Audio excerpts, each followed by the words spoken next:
जेको चवे तो मुझे घर जे वटे वटे में अन्न में बरकत पे, घर में रोजी में बरकत पे, घर वने तो घर वारी के चवे अस्सलाम वालेकुम। इया गाल बरोचन के दुखी लगती है। माईअ के सलाम कई,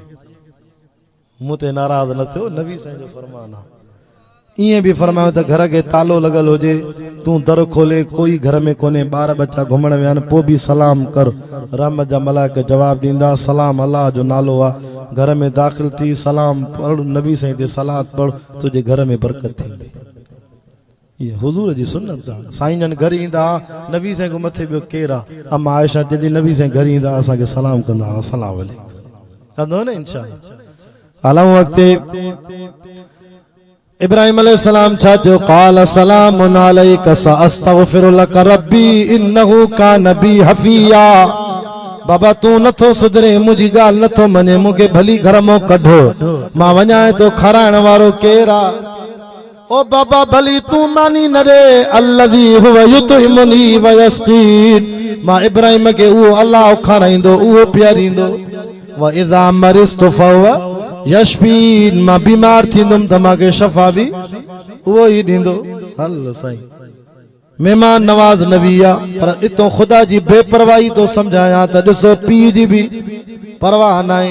हिते जायल मुल्ला चवंदा आहिनि फिलाणो सैयद वेठो आहे, असांखे छॾाईंदो, 12 महीने सैयदनि खे ॾन ॾियो, पाण ई जन्नत में वठी वेंदा, असांजे आसरे न वियो, मता पादर खाओ। हा वॾा चयो त सैयद खे ॾन ॾिनो त जान छुटी। मां पाण सैयद आं बुखारी, अॼु सच तो चवां, असां सैयदनि जे आसरे न वियो। नमाज पढ़ो, कुरान पढ़ो, असां के दुआ कयो, असां पंहिंजी त जान छॾायूं। अल्लाह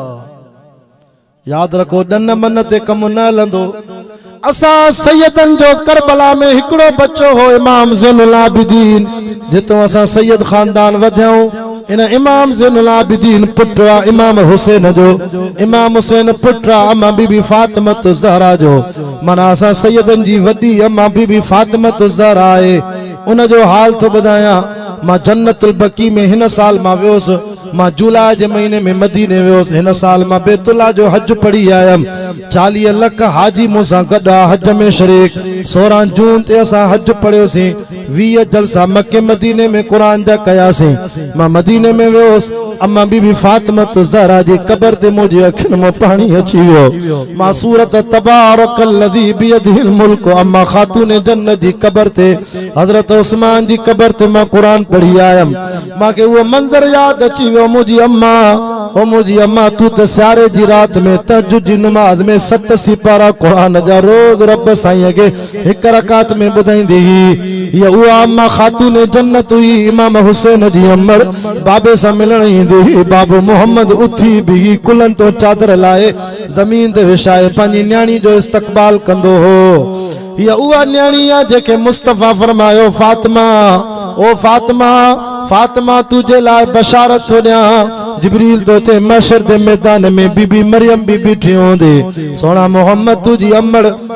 आमिना भी बीठी होंदी, सजी दुनिया जे नबियन जूं अमड़ियूं बीठी होंदियूं। मां अल्लाह जन्नत में औरतुन के ऐसी ताईं दाखिल न कंदुमि जेसी ने हुसैन जी अमड़ फातिमा न ईंदी। पेरों पेरों जन्नत में फातिमा तुझो बाबो, मर्दन मो मां मोहम्मद दाखिल थींदुम, औरतुन मो मुझी न्याणी फातिमा हलंदी। छो त पर्देदारा हयादारा जंहिंजे लाइ एॾो हया लिखल आहे, जो मरण महिल अली साईं खे चई अली मां को नाराज़ आहे त मूंखे माफ़ कजाए, अली मां को नाराज़ आहे त मूंखे माफ़ कजाए। हज़रत अली तो फरमाया, फातिमा मां तोखां कीअं नाराज़ थींदुमि, तुंहिंजे हूंदे मां ॿी शादी भी न कई आहे। अली पोइ मुंहिंजूं 3 वसियतूं यादि कजाए। नंबर पहिरीं वसियत, अली मुंहिंजे वञण खां पोइ भली ॿी शादी कजाए, पर मां पहिरों त मूंखे माफ़ कर, चए माफ़ कयो। ॿी वसियत, अली मुंहिंजा बच्चा नंढा थी, हसन हुसैन मासूम गुल थी, मुंहिंजो बाबू इन्हनि जे चपनि खां चुमियूं वठंदो हो, मुंहिंजो बाबू इन्हनि खे कुलनि ते खणी घुमाईंदो हो। ही जन्नत जा शहज़ादा थी अली मता बियूं शादियों करे भली कर पर मुझे पुटन के न विसार जाए हसन हुसैन के रात जो पानी घुरदा दे दड़को न दी जाए टी वसियत अली मां ॾींहं जो वफ़ात करे वञा मुझो जनाज़ो रात जो पढ़ाई जाए अली मुझे जनाज़े जे खटोले जो चौधारी चादरां दी जाए सजी जिंदगी मां पंहिंजो वार जिस्म कद के न ॾेखारियो आ सुभाणे नबी जा मुझे बाबे जा साहबी मुझे जनाज़े के कुल्ले ते खणदा मता को चवे बीबी फातिमा जो कद हेतरो मांगे इहो भी बर्दाश्त न आहे अजो अम्मा फातिमा जी दावा है मजलिस में वने थी मातम दिसे थी अम्मा फातिमा जी हुबदारा वेठी मर्दन के दिसे दे किए सीनो कुटंदा किए शुरियों दाणन आया हुसैन कूड़ी दावा है तू अम्मा फातिमा जी हुबदार उहा है जेका पर्दो कंदी आ इन लाउड जे जरिए मुझी अम्मा भेण घर में कुरान थी बुधे मां उन से भी मुखातिबा अम्मा पर्दो कयो हया कयो पर्देदार हयादार औरत नबी से फरमा 500 साल अगे जन्नत में वेंदी औरतुन के मोबाइल वठी न दियो जे औरत के टच मोबाइल वठी दिनी वो मर्द बेहया है उन जण पांजी औरत के धारियो मर्द वठी दिनो घर में औरत टच मोबाइल रखी हया वयो जणो धारो मर्द बिस्तरे में सुतो पियो धस याद रखो हे फहाशी आम थी वैया गुनाह सोलो थी वियो तदे त रब नाराज थी वियो त जे एकड़ मो असांजे ज़िलो शिकारपुर ज़िलो लारकानो कंदकोट कश्मीर वञूं था जलसन ते वाइदन ते ज़िले जकबाब में माण्हू रोइन था जैसे जे एकड़ मो 80 मण साड़ी खणदा से बिन जरेबन मो उते कुल 8 मण लथी आ पापड़ थी वयो सारी अन्न कोने हिते भी हालत खुदा नाराज थी दाऊ में दोदापुर में जखरन जो गोठा ज़िलो जकबाब तालको गड़ी खेरो मां नवंबर में वियो सो रोइन पे जमाते जैसे 8 मण जेके बच्चा त बच्चन के खाराइंदा से वरी जो रब नाराज थियो रात जो 10 बजे मी वसायो ते सुबह जो 5 बजे ते बरसात हली आ सारिन जे मथो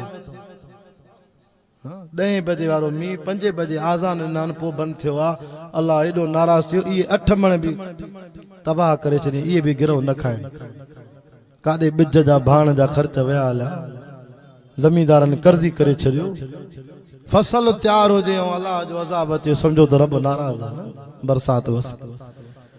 तेजे करे मुझे अम्मा भेण हया कयो पर्दो कयो कुरान तो फरमा वमा असाबकुम मिन मुसीबतिन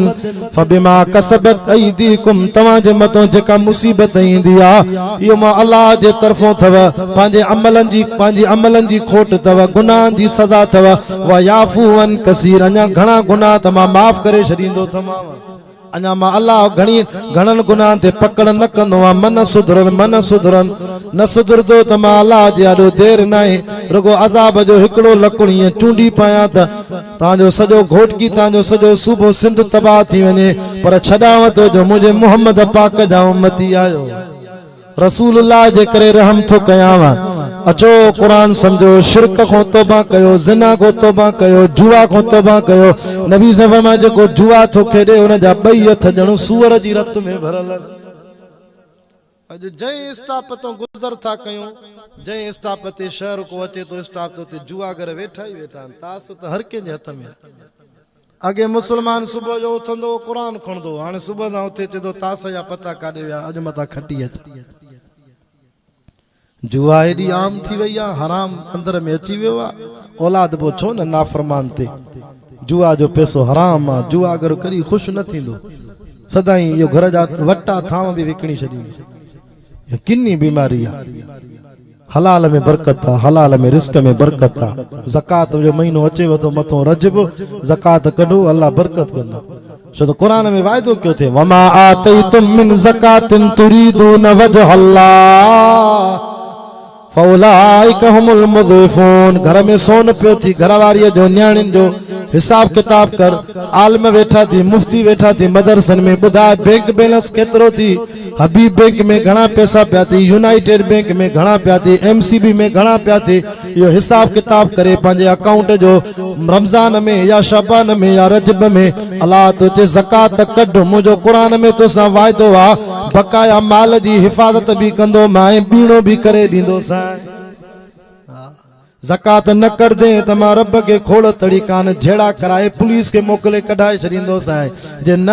त हिरा अस्पताल वेझी आ सखर में रेंजर्स अस्पताल में सुमारे अहिड़ी बीमारी ॾींदो मां जो ज़कात खां वधीक डॉक्टर कढी वेंदई। सही थो चवां ग़लति थो चवां? सुधरो सुधरो ज़कात कढो अल्लाह जे नाले ते। को गरीब गुरबो अचई तो को पाड़े वारो मामे जो पुटा चाचे जो पुटा मासीअ जो पुटा पाड़े वारो आ कर्जी थी वियो आहे बच्चन के खाइण जे लाइ कुझु कोन्हे त ख़ुदकुशी थो करे उनखे जो घबराए न 2 रुपया ॾियां तो वञी धंधो कर कारोबार कर अल्लाह वधाईंदई। तिजारत नबियन जो पेशो आहे नबियन भी तिजारत कई आहे वञ कमाए पोइ मूंखे कर्ज़ ॾिजांइ। क़ुरान में लिखल आहे मन दल्लज़ी युक़रिज़ुल्लाह कर्ज़न हसना जेको के उधारा पैसा दे 20,000 50,000 40,000 6 महीना ॾिना मां वञ कमाए वरी मूंखे ॾिजांइ 3 महीना उधारा ॾिना मां। कुरान तो फरमाए वरी बकाया ओतिरा ई वठेसि व्याज न वठेसि वमा आतईतुम मिर रिबल यरबु फी अमवालिन नास ज़ाहिर में व्याज तो वट वधे तो फला यरबु इंदल्लाह मां रब वट नथो वधई जणो अल्लाह जे रसूल सां जंग जो ऐलान तो करे। अड़े व्याजी मरंदे त पेट में नांग थी हासे मरंदे त नबी से फरमाया मेराज जी रात व्याजन के ॾिसी आयमि पेट घरन मटन जेॾा ईअं थुल्ला उथन त उथी न पिया सघन काड़ीअ नांग विछू पिया उन्हनि खे चकाणन। अल्लाह अकबर जिब्रील कहिड़ा माण्हू चइसई व्याजी माण्हू थे असांजे शिकारपुर में ज़िले में नथो खणा इलाके जो नालो गिला थींदे हिकिड़ो व्याजी मरी वियो अल्लाह जो कसम 4 जाइन ते कब्र खोटियो कब्र लाश के खणी उछलायो व्याजी के कब्र जाए नथी दे। अल्लाह अकबर रब तो फरमाए व्याज न वठो बाकी मां अल्लाह जो कुरान में वायदो आ मन दल्लज़ी युक़रिज़ुल्लाह कर्ज़न हसना उधारा पैसा दई पूरा जा पूरा वठ जाए ज़ाहिर में तोखे खुशी न थींदी 6 महीना पैसा सीड़ाया 50,000 सागो मिलो आउठो रुपयो भी वधीक न मिलो रब तो जे घबराए न मुंहिंजो तोसां वायदो आ फयुज़ाइफ़हु मां इन 50,000 के बीणो कंदो साईं रुगो बीणो न फयुज़ाइफ़हु लहू अज़ाफ़न कसीर अञा बीणो करे अञा घणो करे वधाईंदो साईं। अल्लाह जी ॻाल्हि सची आहे न हिकु लफ़्ज़ न चई मंज़ल लज़ी युक़रिज़ुल्लाह कर्ज़न हसनन फयुज़ाइफ़हु जी माना आहे इन व्याज न वठ मां पैसा डबल करे ॾींदो साईं वरी चए थो अज़आफ़न कसीर अञा घणो डबल कंदो साईं। सुभान नबी से फरमायो मां मेराज जी रात अर्श ते वियमि मां हिकिड़ी तहरीर ॾिठी अल्लाह जी लिखल हुई अर्श ते लिखल हो जेकॾहिं को मुंहिंजे नाले ते 1 रुपयो ॾींदो मां अल्लाह 10 दुनिया में ॾींदुमि 70 आख़िरत में। वरी ॿियो जुमिलो लिखल हो जेको कंहिं ग़रीब खे कर्ज़ ॾेई ओतिरा ई वठंदो त 1 रुपये ते मां अल्लाह दुनिया में 18 रुपया ॾींदोमांसि। घणा 18 रुपया मां जो लही आयमि त जिब्रील खे चयमि जिब्रील ॻाल्हि सम्झ में न आई चए कहिड़ी साईं चए हेॾो अल्लाह तो चवे त जेको मुंहिंजे नाले ते ॾे ज़ाहिर ॻाल्हि आहे जेको अल्लाह जे नाले ते ॾींदो उहो वापसि ॻाल्हायो वापसि वठंदो छा ख़ैरात करे वापसि कबो न पर जेको कर्ज़ ॾींदो उहो वापसि वठंदो चए पोइ अल्लाह चए थो मुंहिंजे नाले ते ॾे त 10 दुनिया में 70 आख़िरत में पर जेको कर्ज़ ॾेई वरी कर्ज़ ओतिरो वठे चए थो 18 रुपया ॾींदो छो वो वापस भी वठे दो चईं अल्लाह को पुछा अल्लाह को पुछी आयो जिब्रील चईं रब तो चवे गरीब जी मुश्किल हल कई न मां अल्लाह ॾाढो ख़ुशि थियमि तॾहिं 18 रुपया ॾींदोमांसि पर यकीन हुजे न असांखे। पर कर्ज़ी भी वरी अहिड़ा निभागा थी विया आहिनि जो रेल कर्ज़ ते मिले न उहा बि टीटीअ समेत काए वेंदा कर्ज़ी भी अहिड़ा आहिनि हिकिड़े दुकान तो कर्ज़ खणंदई त वरी मुंहुं न कंदई भले उहो उबासियो ॾे सही तो चवां न वरी ॿिए दुकान वारे सां यारी रखंदई अॻिलो भली ऊंधे में मरे। अल्लाह शल कर्ज़न को भी बचाए त मर्दन को बचाए। खबरदार हिकिड़ो कर्ज़ी खणी आया जनाज़ो नबी से फरमायो आए को माण्हू जेको हिन जो कर्ज़ लाए अल्लाह जे रसूल जो चए कर्ज़ी आहे त मां जनाज़ो न पढ़ंदोमांसि छो त शहीद को भी हर गुनाह माफ़ आहे पर शहीद को भी कर्ज़ माफ़ न आहे। जेके कर्ज़ हूंदो नबी से जनाज़ो नथो पढ़े साहब परेशान थी विया मुस्लमान आहे सहाबी आहे नबी जनाज़ो नथो पढ़े साईं पढ़ायो फरमाए हिन जो को पोयों वारिस कोन्हे केरु जनाज़ो पढ़े मां न पढ़ंदोमांसि कर्ज़ हिन जे मथां आहे। साहबा चुप मैयत पियो आहे नबी काविड़जी थो वञे वाह मुंहिंजा सोना अली मां तुंहिंजी अज़मत तो कुर्बान वञा अली अली आ सुभान अल्लाह डरी आ अली अली या शेर खुदा फातिह खैबर अॻिते आयो या रसूल अल्लाह छो था कावड़ जो अली हिन जे मथो कर्ज़ आहे मां जनाज़ो न पढ़दुमि हज़रत अली दो जे सोना तू कावड़ न कर तुझो साहबी आहे जनाज़ो पढ़ाएस कर्ज़ मां अली लाहींदोमांसि सुभान अल्लाह सुभान अली लाहींदोमांसि नबी साईं ॾिसी करे फरमाया अली तोखे मुंहिंजी न्याणी ॾिनल आहे तुझे घर जे हाल जी मूंखे ख़बर आहे अली तो वटि 3 ॾींहं मानी बि न पचदी आहे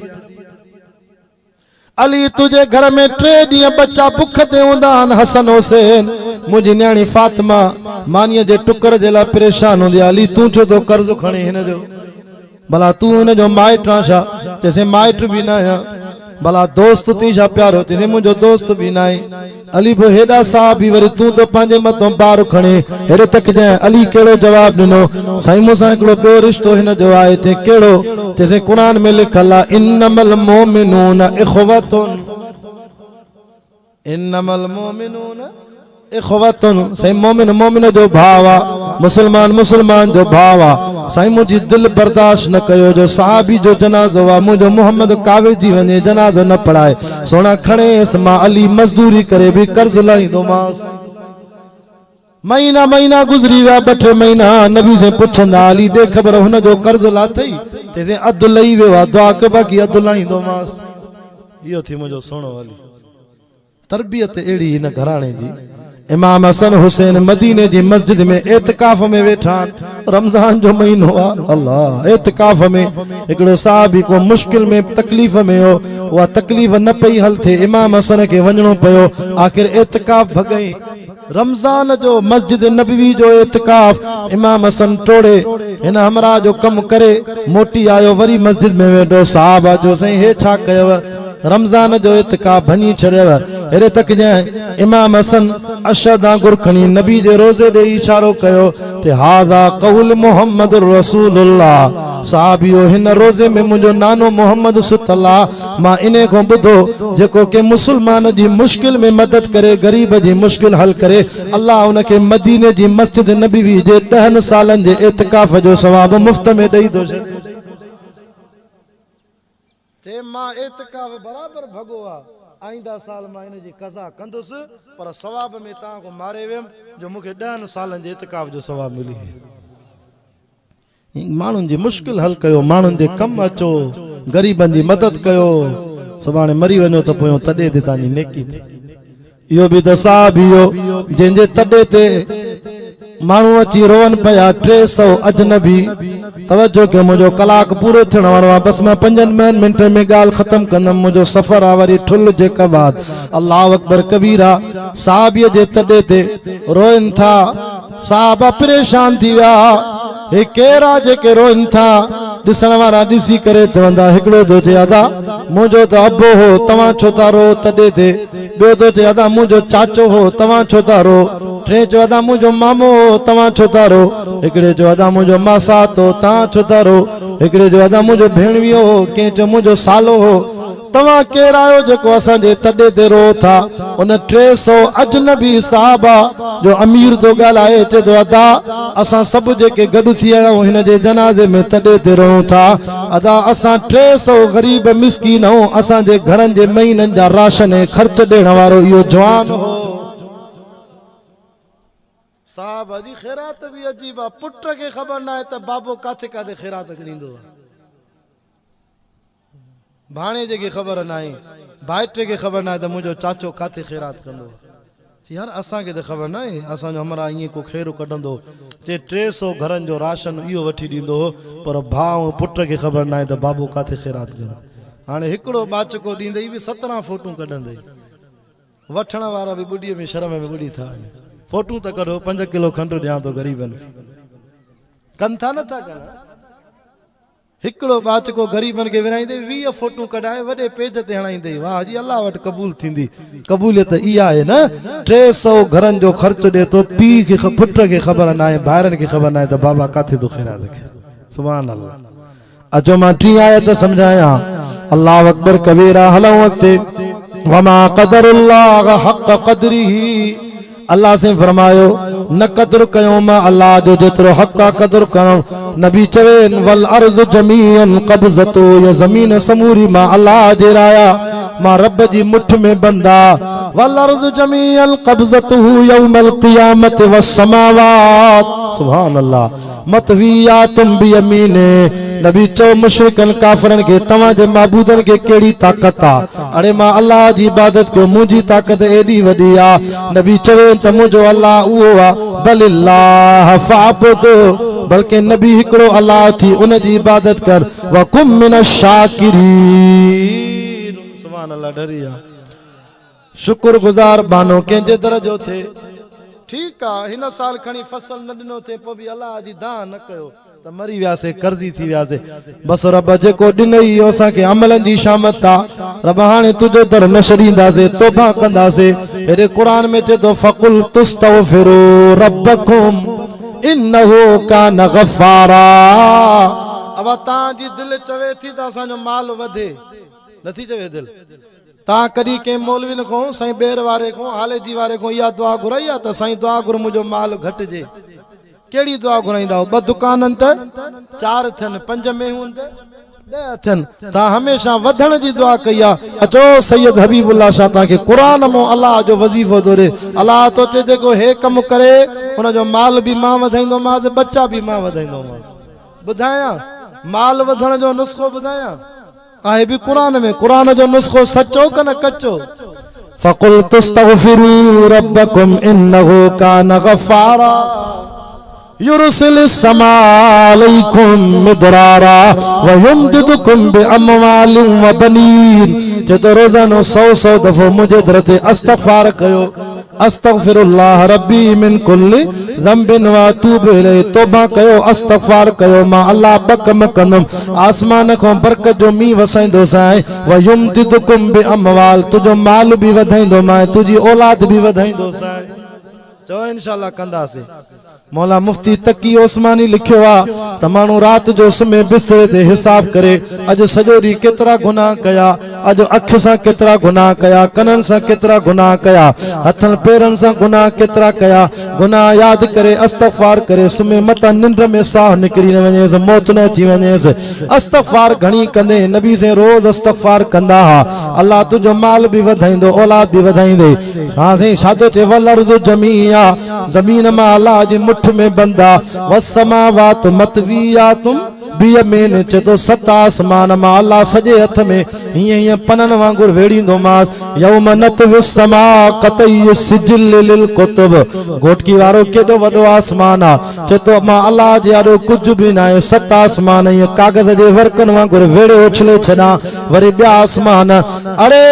जिन माबूदन ने तवा झुको ता ज़ौफ तालिब वल मतलूब ये घुरण वाला भी कमजोर जगो घुरो था वो भी कमजोर डाडी जात माला जिया इन्नल्लाह लक़वियुन अजीज मा ताकत वारो मा गालिब मा सुब्हानहु व तआला अम्मा युशरिकून नबी चवे त मुजो अल्लाह पाक कौन को जेके ता शरीक था कयो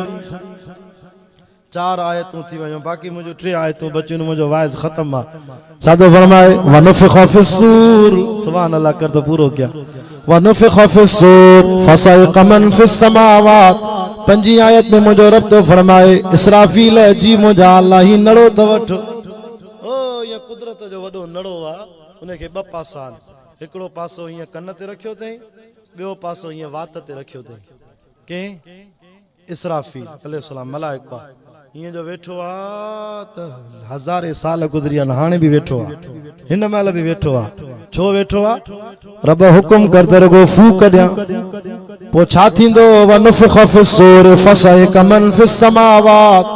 सजी मखलूक आसमान वारी बेहोश थी वेंदी वमन फिल अर्द जमीन वारा भी सब बेहोश इल्ला मन शा अल्लाह जे रब घुरे के बेहोश न करे त मर्जी वारो आ मर्जी केंदी हलंदी मर्जी न वडेरे जी न खान जी न मीर जी न भोतार जी न सैयद जी आ गाल हले पई सैयदन जी अम्मा फातिमा जी गाल अध में रही वही अम्मा फातिमा के कब्र में सा भी लाहिंदा हाँ सैयदन जे हथ में कुछ न थव मता डन जे आसरे पादर खाओ हाँ अम्मा फातिमा के कब्र में रखंदा सा भी रड़ करे जेदो कब्र होशियार थी जाए नबी जी लाडली न्याणी थी अचे सैयदन जी अमर थी अचे होशियार कजाए त अल्लाह मिट्टी के जो गला जन्नतुल बकी जी मिट्टी मदीने जी कब्र वारी मिट्टी दी चे मां हसब नसब के न दिसंदिया भली लोलाक जे सरदार जी न्याणी आ, सैयदन जी वॾी आ। मां नथी ॾिसांस बीबी फातिमा ए सुञाणास थी जे अमल भला हूंदस त जन्नत जो बाग, नबी जी न्याणी आ जे अमल बुछड़ा हूंदस त जहन्नम जो खॾो। छो त लूत नबी आ, घरवारी क़द्दरनाहा मिनल गाबिरीन, गॾु सुम्हंदी नबी से बिस्तरे, हज़रत लूत नबी सां बिस्तरे में गॾु सुम्हंदी। आयो जो ख़ुदा जो अज़ाब त जहन्नम में वही पत्थरनि जे अज़ाब में सड़ी वई। होॾे वरी नज़र त कर, नूह नबी पीउ नबी आ, पुटु काफ़िर आ, वयो जहन्नम में। मुंहिंजो मोहम्मद रसूलुल्लाह इमामुल अंबिया भाइटो नबी आ, चाचे खे जहन्नम में उछलाई। जेके की न घुरे सो की न वरे, तोड़े गौस नबी तलकी न करे। भला कलमो अबू जहल कीअं भरे, जेके पाण करे गुमराह भी तू, मिठा मालिक तू ऐं खालिक तू, माबूद भी तू अल्लाह भी तू, मोहताज पैगंबर पीर सभई ऐं बारी बेपरवाह भी तू। कुरान तो फरमावा नुफ़िख़ फ़ीहि उख़रा, वरी ॿी फूक ॾींदो, फ़इज़ा हुम क़ियाम यंज़ुरून, वरी सब गॾु थींदा। नबी वली पीर फ़कीर मुर्शिद सवाल ख़ुसाब जी जमात, आदम को वठी मोहम्मद ताईं हर उम्मती नबी सब गॾु थींदा। रब पोछा थींदो, व अशरक़तिल अर्ज़, आख़िरी आयतूं तवज्जो, व अशरक़तिल अर्ज़ बिनूर रब्बिहा, ज़मीन अल्लाह जे नूर सां चमकी पवंदी। व वुज़ियल किताब, कुरान मजीद भी रखियो वेंदो। वजीअ बिन नबिय्यीन, नबियन के आदो वेंदो। व शुहदा, शाहिद गवाह शहीद सब ईंदा। व क़ुदिय बैनहुम बिल हक़, मां अल्लाह हक़ जो फ़ैसिलो कंदम, असे कंहिंसां ज़ुल्म न कंदुम। व हुम ला युज़लमून, व वफ़ियत, आख़िरी आयत ॿुधो त मां दुआ घुरां, व वफ़ियत कुल्लु नफ़्सिन मा अमिलत व हुव आलम बिमा यफ़अलून। ओ सोलंगिन जे ॻोठ जे सालाना जलसे में अचण वारो अल्लाह तो फरमाए, पोइ हर नफ़्स खे पंहिंजो बदिलो मिलंदो। असीं अमालनामा खुलंदा, व कुल्ल इंसानिन अलज़मनाहु ताइरहु फ़ी उनुक़ि, ईअं ॻीचीअ में विझंदासीं अमालनामा। हाँ, पोइ चवंदासीं इक़रा किताबक, पढ़ पंहिंजो अमालनामो। कहिड़े ॾींहं ते घोटकी में ज़िना कयो हुई, कहिड़े ॾींहं ते व्याज खाधो हुई, कहिड़े ॾींहं ते लुट फुर कये, रोड ते भी पिस्तौल खणी माण्हुनि खां गाॾियूं फुरियूं हुई। हाँ, कंहिंजी ढगी चोराए, कंहिंजी बकरी चोराए, अॼु पुठीअ ते खणी आ कंहिंजी ज़मीन फबाए। हाँ, फसल लथो, हर उजाराई, ट्रैक्टर वारे खे चए हर साल 5-5 फुट ज़मीन मुंहिंजी वधाए, बना ठाहे ज़मीन वधाए, यतीमनि जो माल खाधे, न्याणियुनि जा हक़ अदा न कये, आलिमनि खे गारियूं ॾिनई, बुज़ुर्गनि खे गारियूं, अल्लाह वारनि खे गारियूं, मदरसनि जो मुखालिफ़ थी पए, ख़त्मे नबूवत जे दीवाननि जो मुखालिफ़ थी पए। इहे सभु ॾोह, न ज़िक्र न शुक्र न सब्र न नमाज़ न क़ुरान न हदीस, न कॾहिं अल्लाह जे दर ते रुने, इहे सभु गुनाह खणी आवा। इक़रा किताबक कफ़ा बिनफ़्सिकल यौम अलैक हसीबा, पढ़ पंहिंजो अमालनामो। पर इन जे मुक़ाबले में कुझु अल्लाह जा नेक बाना आहिनि, नुमाज़ी आहिनि, रोज़ेदार आहिनि, सिद्दीक़, गाज़ी, शहीद, ए मदरसा आबाद करण वारा, मस्जिदूं आबाद करण वारा, ए दाढ़ी ऐं पटकन वारनि जो साथ ॾियण वारा, ए क़ुरान ते अमल करण वारा, ए नेक बाना मुंहिंजे दर ते रोअण वारा। चए तो इन्नल लज़ीन क़ालू रब्बुना अल्लाह, जिन चयो असांजो रब अल्लाह, हथ मथे करे चयो असांजो रब अल्लाह, सुम्मा इस्तक़ामू, तौहीद ते मज़बूत थी बेटा, शिरक न कयूं, इन्हनि जो नक भी हिकु, इन्हनि जो रब भी हिकु, हिकिड़े दर ते सजदा कयूं, न झंडे ते, न कबर ते, न पीर ते, न मुर्शिद ते, न गाॾीअ ते, कंहिंजे आॾो भी न झुकिया, हथ पेर खणी मां अल्लाह जे दर ते झुकंदा। हाणे इन्हनि खे चओ ततनज़्ज़लु अलैहिमुल मलाइका, अखि बूट त मलाइका ईंदा, चवंदा अल्लाह तख़ाफ़ू वला तहज़नू, गम न कजाए, दुख न कजाए, व अबशिरू बिल जन्नह, अखि बूट त जन्नत जा दरवाजा खुली वञनि। हबीब के तौहीद ते मार तू, कलमे सां क़ादिर बेड़ो तार तू। आमीन कर तो दुआ कबूल थे। हबीब के तौहीद ते मार तू, कलमे सां क़ादिर बेड़ो तार तू, महशर में मौला न कर ख़ार तू, माफ़ कर तू मुंहिंजूं मिड़ई खताऊं। अबे अम्मा जी खिदमत कर, अबे अम्मा को दुआऊं वठ, रोज़ हज उमरे जो सवाब थींदई। हाँ, अबे अम्मा जी खिदमत कर, अबे अम्मा को दुआऊं वठ, अल्लाह जो कसम इन्हनि बुज़ुर्गनि वलियनि को दुआऊं वठदे, इन्हनि जो खिदमतूं कंदे, यकीन करें पीउ माउ जे खिदमतगार खे मरण महिल कलमो नसीब थी। जंहिं पीउ माउ खे नाराज़ कयो उनखे मरण महिल कलमो नसीब न थींदो। अज मां ताने न्यापो खणी आवां सब टोड़ जा साथी तव हे कुरान जोड़ जो साथी तव कोई भी वञण जी कोशिश न करे हज़रत से ॿेर वारा टूल प्लाज़ा क्रॉस करे आया इंशाल्लाह उहे भी ईंदा तेसिताईं दोस्त प्रोग्राम के हलाईंदा बस मुंहिंजो न्यापो इहो अथव फजर खां पोइ सूरत यासीन शरीफ जी तिलावत कयो जे उन ॾींहं ते मरी वे त क़यामत ॾींहुं अलाह तोखे शहीदनि जी कतार में जंहिं फजर पढ़ी सूरत यासीन शरीफ पढ़ी अलाह तो चए हुनजे सॼे ॾींहं जे कमनि खे मां आसान करे छॾियो हेड़े सीअ में थधि में 7 कलाक मुंहिंजो अलाह तोखे निंड कराए हया अचे ॿुॾी मरे पोइ बि 10 मिंट रब जे दर ते नथो अचे हे मोबाइल जी बैटरीअ खे तूं वापटा ऐं सोलर जी बिजली ते चार्ज कंदो आहे मुंहिंजा बाना करे इहो सोचो थी 7 कलाक तोखे पंहिंजे पहिरे में निंड कराए तुंहिंजी अखियुनि जी बैटरी मां थो चार्ज कयां कननि जी बैटरी मां थो चार्ज कयां तुंहिंजे जिस्म जे उज़वनि खे चार्ज करे वरी सुबुह जो ताज़ो तवानो करे मां थो ठाहियां पोइ बि मूं ॾे नथो अचे अल्लाह वरी ज़ोर नमाज पर्दो कर इन्ना फतहना लक फतहम मुबीना ये सैयद जा वजीफा याद कयो सूरत फतह पढ़ंदो अल्लाह तोखे मरण खां अॻु में काबतुल्लाह जो रोज़े रसूलुल्लाह जो दीदार हिकु दफ़ो ज़रूर करे जंहिंखे मके मदीने वञण जो शौक़ु आहे त सूरत फतह जी तिलावत करे उनखे मको मदीनो ज़ियारत नसीब थींदी सलात घणी पढ़ो ऐं टेपारी जी नमाज़ पढ़ी अम्म यतसालून जी तिलावत कयो अल्लाह मरण महिल तव्हांखे कलमे ऐं क़ुरान सां मौत ॾींदो याद रखो 2 कम कंदे त मरण महिल कलमो नसीब न थींदे हिकु आलिमनि खे गारियूं जे आलिमनि खे गारियूं ॾिनियूं उनजा नसुल तबाह थींदा इनखे कलमो बि नसीब न थींदो मां हिकिड़ी जाइ ते जलसे ते वियो आहियां क़ुरान मुंहिंजे हथ में आहे जलसे कराइण वारो रोए पियो साईं हबीबुल्लाह शाह वाइज़ पोकर राति जो 10 बजे मां पहुतो आहियां मूंखे कब्रिस्तान में वठी वियो चई अबे जी क़बर आहे इन ते दुआ घुर छा आहे चई 40 ॾींहं थी विया आहिनि बाबो मरी वियो आहे बाबू निंड में अचे थो चए थो मूंखे कब्र में अज़ाब थो थिए कब्र में अज़ाब थो थिए बाबो चए थो कि आलिम घुराए सैयद बुज़ुर्ग मथे दुआ कनि त मुंहिंजो अज़ाब थिए ख़तमु थिए वञो तुंहिंजे पीउ जो गुनाह कहिड़ो ते बाबा खां पुछियो निंड में चए त मां आलिमनि खे गारियूं ॾींदुसि मूंखे कब्र में अज़ाब थो थिए अॼु माण्हू फेसबुक ते छलण का ॾिसनि था पराया ऐब मिंट था बयानु कनि न तहक़ीक़ न ख़बर यादि रखो गिला न कयो गिला ज़िना खां वधीक सख़्तु आहे टेपारी खां पोइ सूरत तबार पढ़ो हिकु पीउ माउ जी नाराज़गी ॿियो आलिमनि जी नाराज़गी कलमो छॾे वेंदो आहे मरदो त बेईमान थी मरंदो चौथों फरमाए त इज़ा वक़ातिल वाक़िया घर में पढ़ो बच्चनि खे पढ़ायो अलाह तव्हांजे घर में अन्न ख़तमु न कंदो पंजों तबारक लदी हामीम सजदा ये सूरत आहिनि अलिफ लाम मीम सजदा ये पढ़ो ये जन्नत में कब्र में मशर में ये पर थी तुझी हिफ़ाज़त कंदियूं अल्लाह मुझे ॿुधाइण क़बूल फरमाए ज़िंदगी रहियूं वरी मुलाक़ातूं वमा अलैना इल्ला मां पंहिंजे हिस्से जी दुआ थो कयां हज़रत साईं जन बि अची विया आहिनि इंशाअल्लाह बयानु कंदा अल्लाह साईं भाऊ नजीबुल्लाह जे मुजीबुर रहमान जे चाचे खे शफ़ाए कामिल आजिला ॾे अल्लाह साईं हिन जलसे खे क़बूल फरमाए जिन तावन कयो अल्लाह हिन जे तावन खे क़बूल फरमाए अल्लाह बीमारनि खे शफ़ाए कामिल आजिला ॾे अल्लाह बेरोज़गारनि खे अल्लाह रोज़गार ॾे हिन सोलंगिन जे ॻोठ खे क़ुरान जी रहमत सां आबाद फरमाए जेके वाइद में नसीहतूं कयूं अल्लाह मूंखे बि अमल जी तौफ़ीक़ ॾे जमात खे बि अमल जी तौफ़ीक़ ॾे मुंहिंजा रब